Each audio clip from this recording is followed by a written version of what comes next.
professional development opportunity today that was really timely for some of the thoughts that I have in my head, especially around leadership and shared leadership.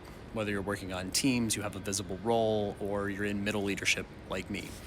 The title was Leading Without Titles, Cultivating a Culture of Shared Leadership.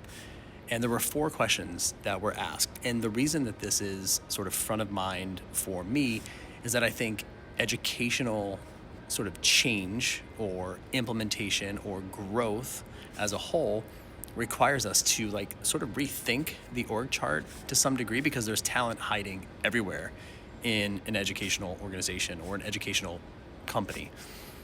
And there are projects, there are things that need to get done, and our job is to find the people that can do the work, that want to have their hands in the work, want to have the impact.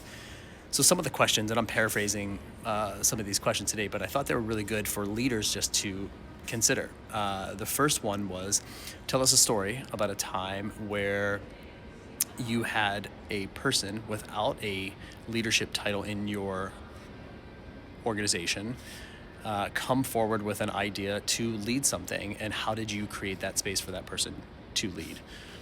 Another question was, when your ideas or your vision as the visible leader is challenged by someone who is in your organization, how do you respond?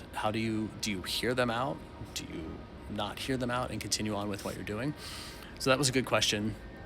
Another question was, how do you create the space for others to lead in your organization, for people to step up?